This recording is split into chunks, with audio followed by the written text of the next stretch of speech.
DSC పేరుతో mega మోసం చేసింది టీడీపీ ప్రభుత్వం, కూటమి ప్రభుత్వం అనేది వైసీపీ చేస్తున్న ప్రధాన ఆరోపణ. అంతేకాదు ఈ ఉపాధ్యాయ అభ్యర్థులు ఎవరైతే ఉన్నారో వాళ్ళందరూ బయటకు వస్తున్నారు. అలాగే విద్యాశాఖ కార్యాలయాన్ని ముట్టడిస్తున్నారు. లోకేష్ గారికి తమ వినతులు కూడా అందిస్తున్నారు. దాదాపు 16,000 పోస్టులకి కాల్ లెటర్స్ అందినా సరే అందులో చాలా మందికి పోస్టులు అయితే దక్కలేదు. అలాగని వాళ్ళందరూ ఏమన్నా రిజెక్టెడ్ లిస్ట్లో ఉన్నారా అంటే వాళ్ళందరూ రిజెక్టెడ్ లిస్ట్లో కూడా వాళ్ళ పేర్లు లేవట. మరి ఆ ఉద్యోగాలు ఏమైనట్టు అంటే దాదాపు 3 లక్షలకు పైగా పరీక్షలు అయితే రాశారు, 16,000కు పైగా పోస్టులు అయితే వచ్చినాయి అని చెప్పుకున్నారు. కానీ నిజంగా గమనిస్తే వాస్తవం చూస్తే గ్రౌండ్ లెవెల్లో పోస్టులు అందింది ఎవరికి ఇచ్చారు? అర్హులైన వాళ్ళు, కాల్ లెటర్స్ అందుకున్న వాళ్ళు కూడా ఇప్పుడు ఉద్యోగాలు లేక ఖాళీగా ఉన్నారు అభ్యర్థులకు. అంటే ఏ స్థాయి మోసం జరిగింది అనేది అయితే ఇందులో విద్యాశాఖ ఫెయిల్యూర్ని ఎంతవరకు చూడాలి, దీని మీద అవసరమైతే సిబిఐతో విచారణ చేపించాలి అనేది కూడా వైసీపీ నాయకులు చేస్తున్న ప్రధాన డిమాండ్. ఇది ఇప్పుడు రాష్ట్ర వ్యాప్తంగా ఒక అతిపెద్ద నిరసన కార్యక్రమాలకు కూడా దారి తీసింది. మరి లోకేష్ గారికి ఇదంతా తెలుసా? దీని మీద ఇమీడియట్గా రివ్యూ జరిపించి ఏమన్నా ఒక పరిష్కార మార్గం ఆలోచిస్తారా? ఇదే అంశం మీద చర్చించే ప్రయత్నం చేద్దాం. సార్, మెగా డిఎస్సి విషయంలో చాలా గొప్పగా చెప్పుకుంది తెలుగుదేశం పార్టీ.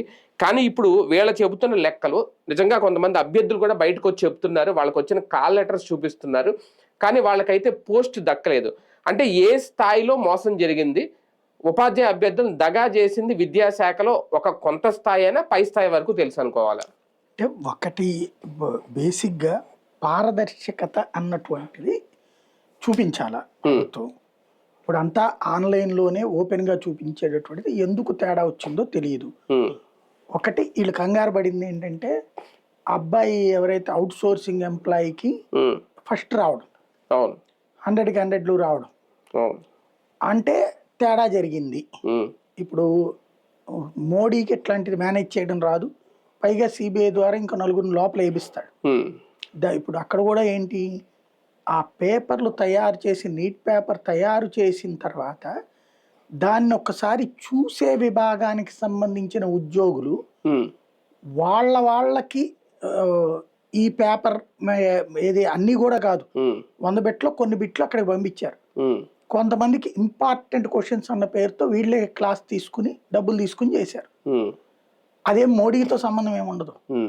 కానీ ఆ విధమైన చేస్తే సిబిఐ దర్యాప్తు చేస్తున్నారు.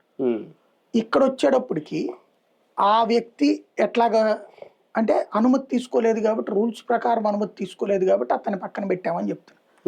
అతను కోర్టుకు వెళ్ళాడు, నేను చట్టబద్ధంగా రాశానని చెప్పి అతనికి ఉద్యోగం ఇవ్వమని కోర్టు చెప్పింది, హైకోర్టు. ఇప్పుడు రేపు సుప్రీంకోర్టుకి వెళ్తే ఏమవుతుంది? దాని మీద సుప్రీంకోర్టుకి వీళ్ళు అప్పీల్కి వెళ్ళాలా? వెళ్తే ఏమవుతుంది? అదేందా అతనే పేపర్ సెట్ చేసేవాడు, పేపర్ అప్ చేసేవాడు, అతనే పరీక్ష రాశాడు, అతనికే ఉద్యోగం వచ్చింది. అతను ఇప్పుడు ఎట్లాగా అతను ఒక్కడంటే మరి మిగతా మొత్తం కూడా ఏం జరిగినట్టు? బేసిక్ గా ఇది లెక్క. మెయిన్ ఏమైపోయిందంటే ఈ స్పోర్ట్స్ ఉంటుంది. స్పోర్ట్స్ లో యాజ్ పర్ నామ్స్ అయితే ఏ స్థాయిలో ఆడి ఉండాలి అంటే స్టేట్ లెవెల్, నేషనల్ లెవెల్ ఆడినప్పుడు దానికి ఎంతని రేటింగ్స్ ఉంటాయి. అలా కాకుండా జట్టుతో సంబంధం లేకుండా అసోసియేషన్ల దగ్గర నుంచి సర్టిఫికెట్లు తీసేసుకుంటారు. ఇప్పుడు ఫర్ ఎగ్జాంపుల్ నేను కబడ్డీ ఆడాను, నాకు మా స్కూల్ డేస్ నుంచి కబడ్డీ, మాకు గవర్నమెంట్ స్కూల్ గుంటూరులో యాదవాయి స్కూల్, మాకు అప్పుడు అన్నీ ఆడిచ్చేవాళ్ళు. మాకు ఫుట్బాల్ ఆడిచ్చేవాళ్ళు, కబడ్డీ ఆడిచ్చేవాళ్ళు. మేము కూడా కొత్తగా ఉంటుందని వేటికి అయ్యి ఆడుతూనే ఉండేవాళ్ళు.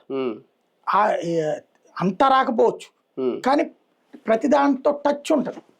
Shuttle badminton, ball badminton, kabaddi, ఒంగుళ్ళు దూకుల దగ్గర నుంచి ఖోఖో దగ్గర నుంచి ఆడంది ఏమీ లేదు, ప్రతిదీ ఆడాము.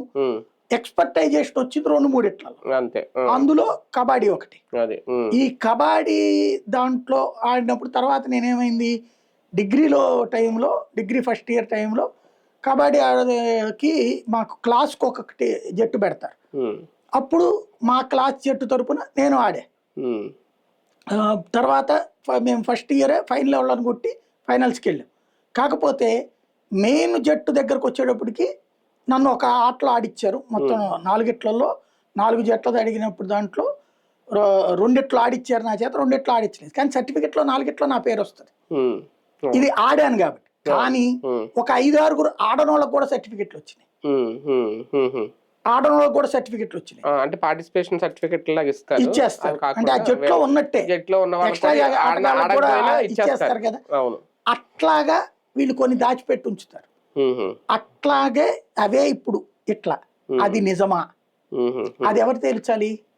వాస్తవంగా అయితే అలా దాచిపెట్టించిన కాల్ లెటర్, ఇప్పుడు నాకు కాల్ లెటర్ వచ్చేసిందంటే ఉద్యోగం వచ్చేసినట్టు. ఇప్పుడు కాల్ లెటర్ వచ్చిన వాళ్ళకి కూడా ఉద్యోగాలు దక్కలేదు వీళ్ళకి. అంటే ఇక్కడ రెండు అలాగే రిజెక్టెడ్ లిస్ట్ లో కూడా లేరు వాళ్ళు. అదే అంటే కాల్ లెటర్ వచ్చిన తర్వాత మళ్ళీ వెనక్కి వెళ్ళిపోమన్నారట కొంతమంది. అవును, అదే కదా. అవి ఎందుకు జరిగినాయి మనకి జరుగుతుంది అలాగే. యాక్చువల్ గా అయితే గనక ఆ చెప్తున్నదంతా చూస్తుంటే, ఆ వార్తలన్నీ చూస్తుంటే సంథింగ్ ఒక గందరగోళం ఏదో జరిగింది, హషప్ చేస్తున్నారు వీళ్ళు అన్న ఫీలింగ్ అయితే కనబడుతుంది. అవును. అంటే వీళ్ళకి రెండు ఆస్పెక్ట్లు. ఒకటేంటంటే మొత్తం గందరగోళం అయిపోయి టీచర్లు పాపం చేరిన వాళ్ళందరూ ఇబ్బంది పడతారన్నది ఒక ఆస్పెక్ట్. రెండవది ఏంటంటే వీళ్ళ దగ్గర ఏదో తప్పు జరిగింది, మళ్ళీ కంపు అయిపోద్ది అన్న భయం కూడా ఉండొచ్చు. కానీ ఇక్కడ ఈ యాజిటేషన్స్ తో ఏ పరిష్కారం కాదు, సాక్షి వార్తతో ఏ పరిష్కారం కాదు. ఆ ప్రతి అభ్యర్థి కోర్టుకు పోవాలా. వీళ్ళు ఇప్పుడు ఇదిగో నాకు పిలిచారు మళ్ళీ నన్ను రావద్దన్నారు, అట్లా జరుగుతుంది. ఇలాంటిది వాళ్ళు వెళ్ళాలి. వాళ్ళు నిరుద్యోగులు, వాళ్ళు ఇంట్లో వాళ్ళ దగ్గర డబ్బులు తీసుకున్నా లేకపోతే పైన పనులు చేసుకున్న 4 రూపాయలతో కష్టపడుతున్నారు. వాళ్ళు ప్రభుత్వాల మీద హైకోర్టులకు వెళ్ళి ఏం పోరాడగలుగుతారు? అలాంటి వాళ్ళకి ప్లాట్ఫామ్ వీళ్ళు ఇవ్వగలగాలి. ఇస్తే లాయర్లను పెట్టి ఎవరెవరైతే ఇట్లాగా డిఎస్సి బాధితులు ఉన్నారో వాళ్ళందరూ ఇదిగో ఈ 25 మంది లాయర్ల నెంబర్లు ఇస్తున్నాం, ఈ 25 మంది లాయర్లను అప్రోచ్ అవ్వండి, లేదా ఒక దాన్ని ఏమంటారు ఓ నెంబరు టోల్ ఫ్రీ నెంబర్ ఇవ్వండి, వాళ్ళందరినీ ఫోన్ చేయమనండి, చేసిన వాళ్ళందరికీ ఏ లాయర్ని కాంటాక్ట్ చేయాలో చెప్పండి. అట్లాగా వచ్చిన లిస్ట్ అంతా తీసుకోండి, అందరి చేత అఫిడవిట్లు మీద సంతకాలు పెట్టుకుని కోర్టులో వేయించండి.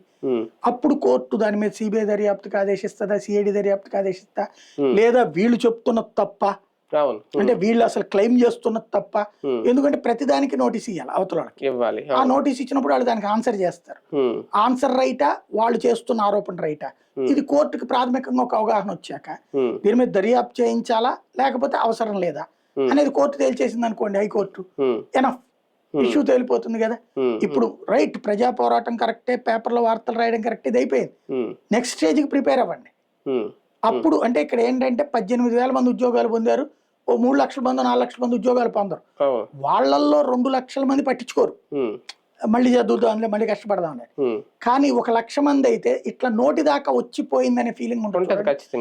ఆ ఫీలింగ్ ఉన్న అసంతృప్తవాదుల్లో నిజంగా నష్టపోయిన వాళ్ళు ఎవరైనా ఉంటే గనక తేలుతుంది. కానీ ఇందులో కూడా ఏమన్నా రాజకీయం జరిగిందా? అంటే ఈ అభ్యర్థి వైసీపీ అభ్యర్థి లేదంటే ఇతను మనవడు వీళ్ళకి ఇవ్వండి అని, అందుకే మెరిట్ లిస్టు ఇవన్నీ ఉన్నా, అందులో పేర్లు ఉన్నా సరే, కాల్ లెటర్స్ వచ్చినా సరే పక్కన పెట్టేశారు అంటే అక్కడ కూడా ఏమన్నా అధికారులు రాజకీయంగా ఆలోచించారా? ఇప్పుడు మీకు ఈనాడు వీళ్ళకి బైబుల్, ఖురాను, భగవద్గీత ఈనాడు కదా, చంద్రబాబు గారే చెప్పారు కదా. ఆ భగవద్గీత బైబుల్ చదివినటువంటి దాంట్లో ఖురాన్ ఉన్నటువంటి ఈనాడులో మొన్ననే ఈనాడు జర్నలిజం స్కూల్ ఎగ్జామ్స్ వాళ్ళు ఏం చేశారు, పేపరు ఆన్లైన్ లో అనౌన్స్ చేశారు.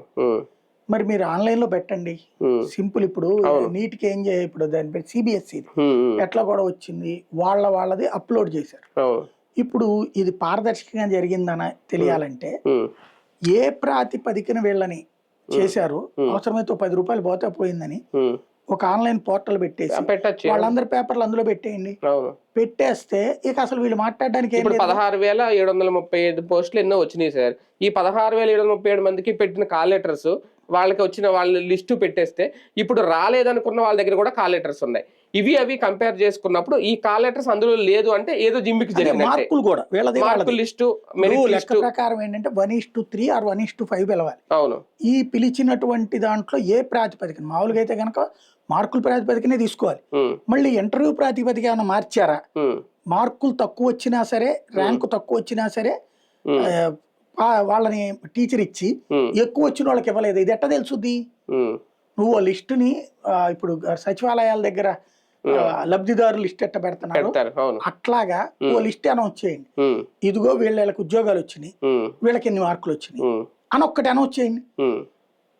అన్నే మార్కులు వచ్చినాయా తమకి లేదా, ఆ కేటగిరీలో తాము ఒరిజినల్లా కాదా అన్న తెలిసిపోతుంది. నువ్వు మొత్తం అక్కర్లా ఈ 18,000 మంది, నువ్వు 16,500 17,000 అంటున్నావు కదా, ఈ 17,000 మంది ఇదిగో సో అభ్యర్థి, ఇతని హాల్ టికెట్ నెంబర్ ఎంత, వీళ్ళకి ఇంత మార్కులు వచ్చినాయి, ఇతను సెలెక్టెడ్ అని పెట్టు. అప్పుడు మిగతా వాళ్ళు అంత తమకు వచ్చి దెబ్బతిన్నారా లేదా తమకంటే వాళ్ళు ప్రతిభావంతులా అన్నది తెలుసుకుంటారు కదా. అది చేస్తాం ప్రభుత్వం చేయాలి. కానీ ఈ ఫస్ట్ ర్యాంక్ వచ్చిన అతను ఎవరో ఒక జిల్లా అతను లేసింది ఎస్సీ దాంట్లో నెంబర్ 1 వచ్చాడు, కానీ అతనికి రాలేదట. ఇంకొక అమ్మాయిది 30 వచ్చినటువంటి అమ్మాయికి రాలేదట, 300 వచ్చిన వాళ్ళకి వచ్చిందట. అదేమంటే స్పోర్ట్స్ కోటా అన్నారు. స్పోర్ట్స్ కోటా ముందే అప్లై చేసుకోవాలి. నువ్వు అపాయింట్మెంట్ టైంలో స్పోర్ట్స్ కోటా కింద ఇవ్వకూడదు. స్పోర్ట్స్ కోటాలో పరీక్ష రాసిన వాళ్ళు, ఎస్సీ కోటాలో పరీక్ష రాసిన వాళ్ళు, ఇట్లాగే ఏ కోటాకు ఆ కోటాకు పరీక్ష రాసినప్పుడు ఆ కోటాలోనే కేటగిరీ లెక్కేయాలి. కానీ జనరల్ కేటగిరీ లెక్కేయకూడదు. అప్పుడు జనరల్ కేటగిరీలో ఎప్పుడు లెక్కేస్తావు నువ్వు వేరే కోటాలోకి? నీకు ఇంకా అవకాశాలు ఉద్యోగాలు మిగిలిపోయినప్పుడు అప్పుడు ఆ కోటాలతో సమన్ చేయొచ్చు. కాబట్టి సంథింగ్ ఏదో ఏదో హార్జెంటల్ రిజర్వేషన్ ఒకటి పెట్టి మొత్తం జిల్లాకు ఒక విధానం తీసుకొచ్చారట. ఇందులో మెరిట్ లిస్ట్, సెలక్షన్ లిస్ట్ ఇవేం లేకుండా డైరెక్ట్ గా పోస్టులకు పిలిచేశారు అనేది వీళ్ళు చేస్తున్నారు. అట్లా చేస్తుంటే తప్పు. అది అంటే అది పారదర్శక లోపం అని క్లియర్ గా అర్థం అవుతుంది. ఇది గత దాదాపు 4-5 రోజులుగా వైసీపీ చేస్తుంది, అజిటేషన్ చేస్తుంది, నాయకులందరూ రోడ్డు మీదకి వస్తున్నారు. ఇది లోకేష్ గారికి తెలియదా? విద్యాశాఖ మంత్రిగా ఉండి ఎందుకు ఆయన ఇంతవరకు స్పందించకపోవడం అది కూడా ఒక రకమైన నిర్లక్ష్యం కాదా? అంటే ఆయనకి వీళ్ళు చెప్పేదాన్ని బట్టి ఉంటది. మనం ఎదవరకటి సిస్టమ్ అంతా గందరగోళంగా ఉండేది సార్, ఇట్లయితే కనుక కరెక్ట్ అని ఎవరైనా చెప్తే ఓకే కానీ అంటారు ఆయన దగ్గర. కాబట్టి ఇప్పుడు ఈ కంప్లైంట్ వస్తున్నది కాబట్టి మన వాళ్ళు ఏమైనా తప్పు చేశారా ఏంటి అనేది క్రాస్ చెక్ చేయాలి. ఎందుకంటే అభ్యర్థులు కాల్ లెటర్స్ తో వస్తున్నారు బయటకి అనుకోవచ్చు. అంటే అది చేయడం అనేసి ఇప్పుడు ఆయన ఎవరో నేను మాట్లాడుతున్నాడు, గ్రూప్ 1 పరీక్షలు జగన్ అయితే ఆటో డ్రైవర్లతో దిద్దించాడు, లేదంటే రిక్షా. అంటే అది కాదు కదా, అది కప్పిపుచ్చుకునే ప్రయత్నం, డైవర్షన్ జరుగుతుంది. కానీ అసలు వీళ్ళకి న్యాయం జరగాలి అంటే లోకేష్ గారు అంత పక్కగా చేస్తున్నామని చెప్తాను. ఆయన ఎందుకు రావట్లేదు? లేదు దీని మీద పవన్ కళ్యాణ్ ఎందుకు ప్రశ్నించట్లేదు? అంటే ఇప్పుడు బేసిక్ గా ఒకటి వీళ్ళ సీరియస్నెస్ ఎన్ని రోజులైంది, ఇప్పుడు వీళ్ళు స్పందిస్తోంది. మేబీ నాకు కూడా కొంతమంది అప్పట్లో మెసేజ్లు పెడితే నేను అదే అన్నా, మీరు ప్రభుత్వానికి కంప్లైంట్ చేయండి, నేను అవకతవక జరిగిందని ఒక వీడియో చేసి ఇస్తాం, కరెక్ట్ కాదు కదా, నేను జడ్జి చేయలేను. అదే నాకు పెట్టారు ఒక 5-6 మెయిల్స్ వచ్చినాయి. వస్తే నేను చెప్పాను అనమాట, నేను ఫీల్డ్ జర్నలిజం చేయట్లేదు ప్రజెంట్. ఫీల్డ్ జర్నలిజం చేస్తే నా ఎంప్లాయీకి పంపించిన రిపోర్ట్ నేను వెతికిస్తాను, కానీ నేను ఫీల్డ్ జర్నలిజం చేయట్లేదు, నాకు అంత స్టాఫ్ మ్యాన్ పవర్ కూడా లేదు. మీరు ఏదైనా చేయగలిగితే లీగల్ గా చేయండి, నేనుగా చేయడానికి ఏం సాధ్యం కాదండి అని చెప్పాను అనమాట. నాకే చెప్పినటువంటి వాళ్ళు వైసీపీ వాళ్ళని వెంటబడి ఉంటారు, వాళ్ళు హైలైట్ చేస్తున్నారు. ఇది రాజకీయంగా దెబ్బ అవుతుంది అన్న ఉద్దేశంతో వీళ్ళు ఎదురుదాడి చేస్తున్నారు. ఇది నన్ను అడిగితే నేను చెప్పినట్టు అందరూ లీగల్ గా పోయి అదేంటో తేల్చుకుంటే బెటర్ నన్ను అడిగి. ఇంకా కోర్టుకు వెళ్తేనే ఇది తేలుతుందేమో. రైట్, చూద్దాం. కానీ మెగా డిఎస్సిలో అభ్యర్థులకు మాత్రం నిజంగా అది కూడా మెరిట్ అభ్యర్థులకి అన్యాయం జరిగిందా? దీని మీద ఇమ్మీడియట్ గా ప్రభుత్వం స్పందించాలి. విద్యాశాఖ మంత్రి ఉన్న నారా లోకేష్ గారు కూడా ఒక నిర్ణయం తీసుకుని దీని మీద ఒకసారి వెరిఫికేషన్ చేసి నిజంగా అన్యాయం జరిగితే ఎక్కడ జరిగిందో లోపాన్ని దాన్ని గమనించి అధికారం అయితే చర్యలు తీసుకుంటే బెటర్.